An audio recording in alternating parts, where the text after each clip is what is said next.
So, hello guys, and welcome to the first episode of iGaming Sales Heroes video interviews. I'm very happy today because I'm here with Arcangelo Lonoce from Habanero. Hello Arcangelo, how are you? Hi Domenico, hi everybody. I'm very well, thank you. Thank you very Very much good, for having me here. very good. For me, it's a big pleasure to have such a hero with us today. And Likewise. I will try my best to extrapolate from you some sales secrets for the audience. Yeah, I'll So see how much I want to share. yes, exactly. Let's see. So, Arcangelo, if you don't mind, would you like to spend some minutes to introduce yourself? And it will be interesting for the audience, I believe, to understand how you started in sales and in the gaming. Well, I started in iGaming before starting in sales, and effectively my beginning in iGaming is quite casual in a way. It happened because I was very young. It was about 13 years ago now, 14 years ago. And I was very tired of my catering job in London, and a friend of mine was working in an online casino. I barely knew what that was. Basically I thought I would apply because it paid better than what I was doing back then. And then I applied. I got the job. I did the training, and the next thing you know, I started working in customer care. And then after a little while, I started working in VIP. And then after a little while, I ended up working in CRM, and then products. And the next thing you know, I'm doing sales. It's one of those things. Okay. What's next? I mean, after sales, what are going to retirement. Okay, it's a nice sales. option. It's a nice After sales, I think I'll probably burn out with sales, right? We all agree on that. Okay, good. So, because you jump to sales then? Yeah, the way When it works was it? is that it was 2.5 years ago when I was working in product management at Victor, and I was looking to relocate to Italy. Which is my country of origin, which I left in 1997, so quite a long time ago. And I was looking to relocate to Italy for personal issues, and at some point this opportunity came about. I knew Habanero very well because I had championed them as a client at Victor. Selected them, integrated them, and we've done fantastic business together. So I knew them, I knew how they worked. I was a big fan of their product. And when they told me that they were looking for someone to represent them in Europe, I thought I was the right guy. I didn't really care very much about the sales part. I knew that I was told that there was going to be an essential sales part, of course, in this business. And I've never been a salesman before. But the thing is, I guess I was old enough to work with common sense. And also, I have a long experience in product. And of course, I've been for years, many years, in the position of my buyers because I was a buyer before. So you know all the secrets to get into the buyer's heart. Let's say that I have certainly been exposed to lots of secrets when I was a buyer myself. Different aptitudes and different strategies, and some of them have worked, some of them haven't. I have learned from some of them. I haven't from some others, or at least I have learned from some of them, from all of them, in positive and negative, what to do and what not to do, I should think. But at the end of the day, I thought that I really wasn't worried about the sales part because, like I said, I'm not trying to sell the famous ice cubes to Eskimos. I'm selling a product that I'm very passionate about and which I bought when I was a buyer. And I think that this is already one of the secrets that we can share with the sales people that are listening to us. Yes, I think that is absolutely essential. I mean, I'm sure that there are salesmen, navigated salesmen out there and saleswomen out there who know the sales artistry inside out. And those are the ones that I could learn a lot from when it comes to effectively, learning the next level of sales, if you know what I mean. Because I know that a great salesperson can sell ice cubes to Eskimos, The thing is, fortunately, I don't have to do that at the moment. So, and I don't think I'll ever put myself in that For position. now, for now, for now, For Arcangelo. now, you never know. Yeah. You never know. So, Okay. so I have one question then. Going a yes. little bit deeper into the sales, what is then your most challenging task that you find while working on daily activities? I mean, On daily activities. yes. Yeah, on daily activities, I would say that the most complicated, the less passionate, the thing that I'm least passionate about would be paperwork. And I think we all share that sentiment, most of us do.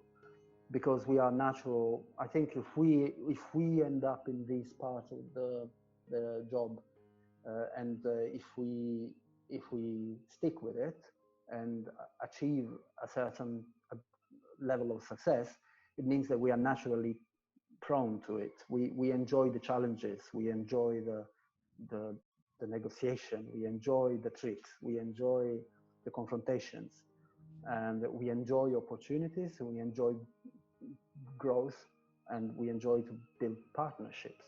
So that's the best part, as we all know, right? When it comes to then doing paperwork and all that Otherwise, sort it of will thing, be too easy. exactly. Otherwise, we probably wouldn't be in this Yes, role. yes, yes. We maybe would have tried it, but we wouldn't have stuck. So yeah, I mean, the administration part is certainly the less exciting, the least exciting. But then again, it's got to have to be done, and it's a very important part of the job because Crucial. I mean, it's like If I like you to. know how to manage also this aspect, you can speed up a lot. Uh, Yes, absolutely. You can speed up a lot, and you can actually you can actually make things happen because it's all well and good to be talking to people and negotiate with people and all that. But then if you don't actually close deals, then you don't go anywhere. It's a bit like football teams that create a lot and never score, or yes, football teams that create a lot, score, but then they don't win titles. I agree. I agree. There's a few of them out You there. know that I'm on the same on your safe side. On this. Yeah, we're probably thinking about the same Yes, football teams. exactly, exactly the same thing. No, Anyway. the next question is going to be, what was then your most challenging negotiation you handled, and how you managed to? Of course, it's up to you to decide what level of information you can share with us. Mm. But I think it could be nice to hear from you, what was your most challenging deal that you closed and how? What was the element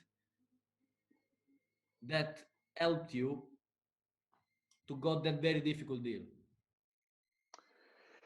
Um, Understanding of the customer requirements was absolutely essential, and time was the other very important part. So I'm not going to say who the client was, and I'm not going to say to disclose the details of the. I don't think anybody expects that, but this was a particularly difficult one, which I thought was basically impossible to obtain. And the idea of understanding exactly how to pitch the product and how to pitch the solution, and therefore more than ever, this is a strategy that I always adopt. The most important thing when approaching a prospect is to effectively identify the added value that you can bring to them. Therefore, you need to know your client, your prospect very, very well, and you need to understand whether you can actually add value to them to start with. Yes, Then at the once end of you've the day, established. everybody believes that salespeople are just going around and chatting and drinking and socializing. But at the end of the day, the real sales people, they create value. Indeed, there's no other way to do it, because at the end of the day, what's the bottom line of the game? The end game is exactly to create value and monetize. Therefore, you create value for your client, and therefore you create value for yourself. Because if you don't create value for your client, then you won't create value for yourself. Yeah. It's pretty straightforward in a Yes. very competitive environment. So, in this particular instance, I knew that we couldn't create added value at the very time when I wanted to do the sale and I wanted to approach the prospect. Therefore, I did approach the prospect in a social way, in a very different way. meaning that I certainly didn't pitch myself as a possibility right away. I just tried to plant the seed into the mindset, the imagery of the client, waiting for the moment where I knew for sure that we could add value to them. And let's say that we had to grow a little bit in terms of what we could offer back then before I could actually do that and engineer my sale, pitch my content and my opportunity. It took a little while, and I was very pleased to know that by the end of all of this, the client took the content at the price that I had in mind. So basically, I killed the negotiation effectively because there was no reason for the client to negotiate, to go around. Yes. The other thing is, this is. I'm digressing a little bit from your question now, which absolutely. I think I answered the question. That's why we are here today. I'm not going to be able to go into more details about that, but negotiating is essential. I don't really negotiate very much, I have to say, because once again, when you know your prospect, you also have to know your content and where you stand in the industry. This means that you need to understand how much your content is worth, your product is worth, and of course, depending on the business model that you have, you also need to be able to sell it without scaring off people, because then buyers need to be able to use the content that you're selling, and your product needs to be competitive in a difficult environment. Of course, you will see that I am effectively talking about my only sales experience in my life, where I sell a casino games RNG game solution, which means that the environment is extremely competitive within the prospect's market share.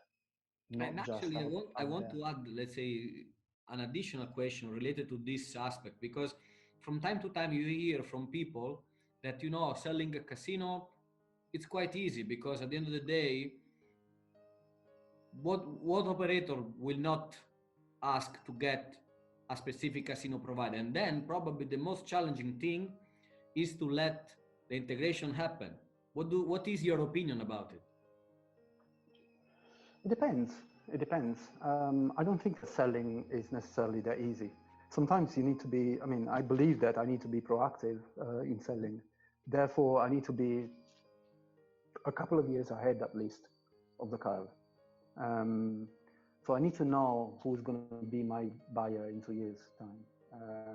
That is essential. I need to have a long-term strategy and a long-term view of how the company is developing, how the market is developing, and who will be interested in acquiring or licensing, more technically, our content in the future. It does happen, as we know, it does happen that there's opportunities that land on your lap, and then you close a deal in 10 minutes. There's also other deals that take years to close. And out of these deals, you have situations where the time is right, you close a deal. You've been waiting a long time to close a deal under the right circumstances, because the deal needs to be closed. Catch the right momentum. Exactly. And like I said, to go back to what I was saying earlier, you need to be able to create added value. So sometimes it takes easy to make sure that you are the star. You're shining, you have your 15 minutes of fame, and that is your moment. And you need to maximize it and monetize it.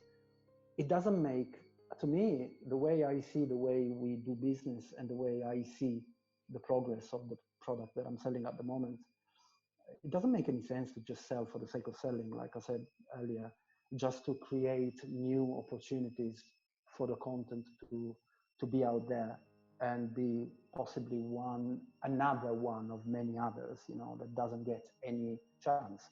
My idea is to actually pitch this content as a headline content everywhere, and that's everywhere. I mean it.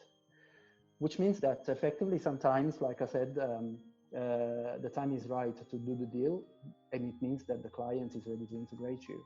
Other times you've jumped the gun, and I have jumped the gun many times, and I'm certainly not going to apologize for it or regret doing it. But there are situations where you close a deal and you need to wait 2 years for an integration. It's happened. And sometimes there are situations where you close a deal and the integration never comes. That's exactly it. It's a reality as well, yes. Yeah, Habanero is again one of those examples where, fortunately, we work like a very well-oiled machine, which means that effectively we're ready to jump on an integration pretty much straight away at all times. We're extremely happy to do reverse integrations when someone gives us an API. We're very confident with that sort of thing, that we usually manage to tick off integrations very quickly when it comes to, not having to rely too heavily on the client's efforts, if you know what I mean. Yes. But we're also very happy to support them. So let's say the integration times are usually very fast when it comes to us, and we're always ready to start. That is excellent. We also worked very hard on the customer support. I mean, basically our customer support really is some sort of, I would say it's a mix between, it's a perfect bridge between sales and the actual integration support. Yes. So the people who are in charge of this representative are the face of the company. Yes, exactly, and they are very clued up on the whole stages, on all the stages of effectively signing a client and then taking the client live, and after, of course, monetizing the partnership and making sure that you effectively add that value to the customer, not just to yourself.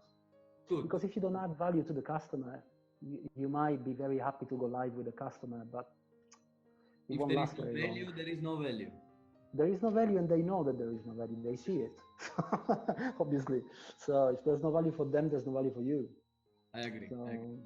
Let's skip now to another subject, which is very interesting for me, because as you might know, I like and I love to read a lot of sales books.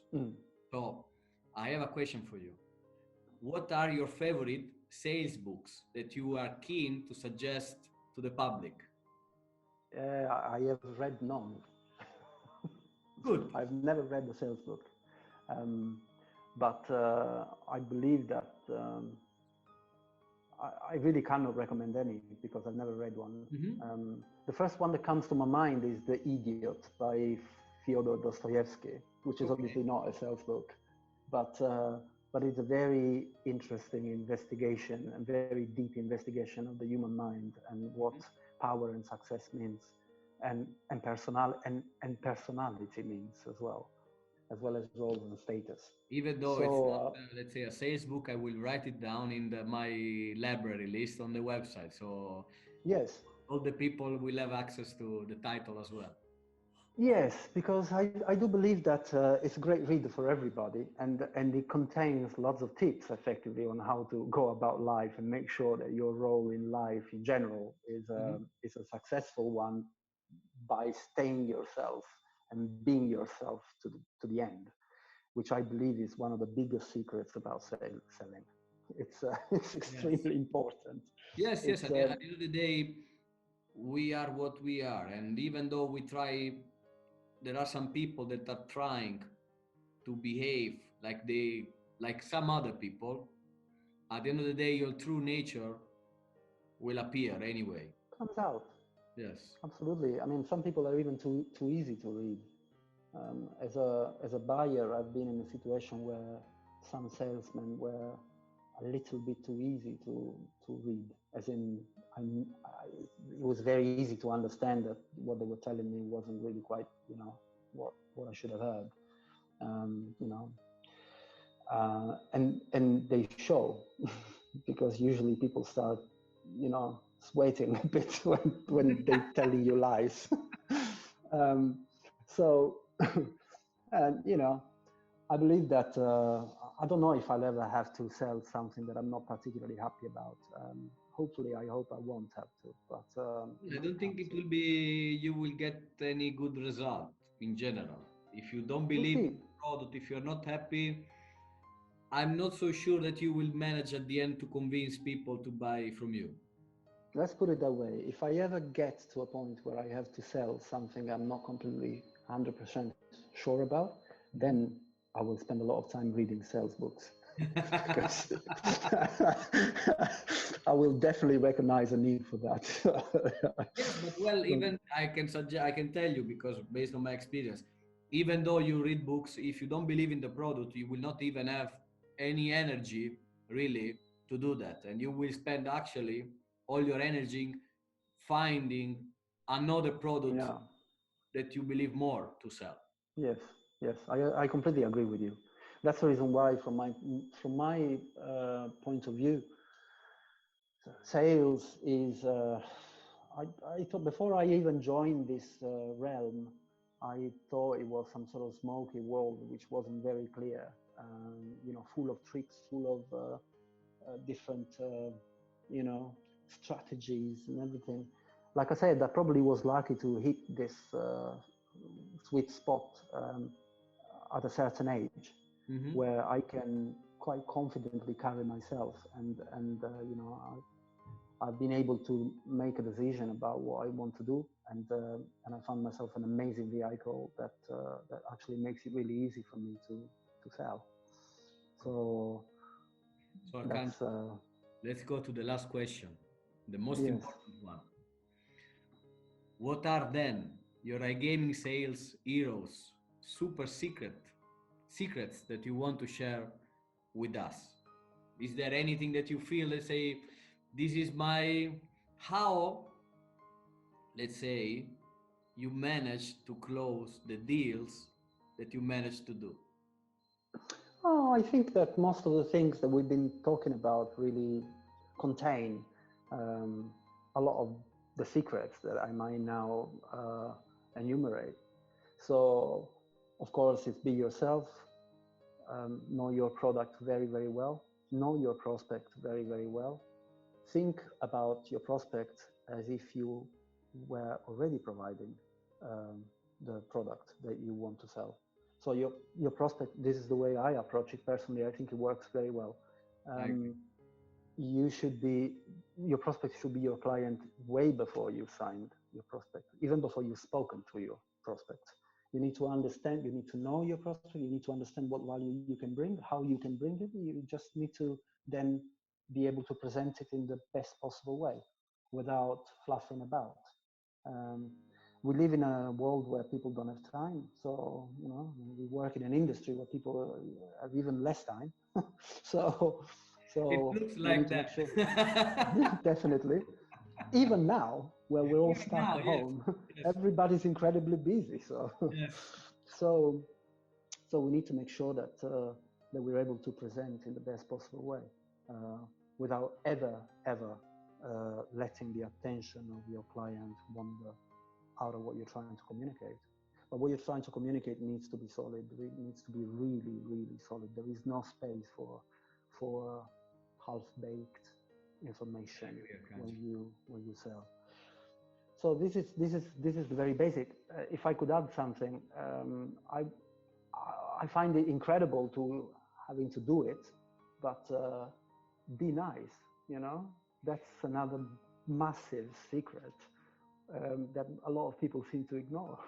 Just be nice. It's as simple as that. So be nice doesn't necessarily mean uh, keep a smile on and be polite and call people sir and madam. Of course, be nice means don't abuse of people's time. Don't force yourself over people. It doesn't work. You're going to upset them. I personally on LinkedIn receive a ridiculous amount of messages that are completely unrelated to what we do. Um, they try to be personable, but you know that they're not. But we all do receive these emails, I know for sure. So I, I am surprised by that. I I, reply to each one of them. I tell you an episode. I met a person and we discussed. And this person was trying to sell me a service. So we know each other. After a while, this person changed his job. So Mhm. Suddenly, I receive an email saying, "Hi Domenico, nice to meet you. Like we never met before." So when you receive these kind of emails, you say, okay, what's wrong? You sort of regret the fact that you even invested into into someone. But yeah, I mean, there's a lot of people who come to us and try and sell us things that really are completely irrelevant to what we do. Um, Completely. Um, so the point is, can you please try at least and know who you're talking to, who you're approaching? And I have another example that came just right now to my mind. Because at the end of the day, even let's say recruiter are salesperson, salespeople. Mhm. So I receive an email because now when I was in Italy, or already 6 years ago, I was a software developer. Mm. So my background is software development. So I still receive from time to time email messages on LinkedIn asking me if I want to change job to become again a software developer. No. I mean that if you spend really literally 1 minute of your time before you send me that message, checking my profile, you understand that now I'm doing different things. I think it happens to a lot of us.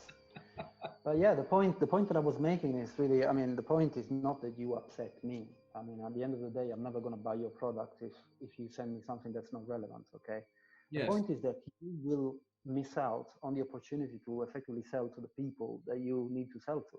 Because if you send me the same message as you send someone who's actually interested in buying your product, you're not going anywhere. I mean, it's you're not the only person who sells payment providers solutions. I mean, there's millions of I think there's actually billions out there, I agree. judging from what I get I on LinkedIn. So half Based of on the the population of messages the that I world, get on LinkedIn, yes, I tend to agree with you. you agree with me, right? So so if you really want to try and sell, then at least try and contact the right people and with a Yes. personable message and Or at try least and ask. Or at least yeah, ask to get in yes, contact yes, with the right person. yes, exactly. So it's yes, I find it difficult to imagine that all of these are secrets. To me, it's just common sense, which is probably the reason why I've never read a sales book, because at some point in my life I must have finally achieved some You sort should of write common sense. one. You should write one, Arcangelo. Should I? I think it'd be there'd probably be too much rock and roll in it, Domenico. I would buy your book. I would buy your book. Thank you. So, Then also, you probably help me to sell it. yes, but why not? Why not? So I want to thank you for your time today, and I really Thank hope you. you enjoyed this conversation. And I I think loved it. it's time we Thank you. say bye bye to our listeners, and let's keep in touch and follow us on our social media to get all the new videos that I'm going to publish in the next coming weeks. Thank you so much, Thank you. Arcangelo. It was a Thank you real for pleasure. having me, Domenico. Thank you, everybody, for Thank watching. you. Bye-bye. Bye bye. Bye.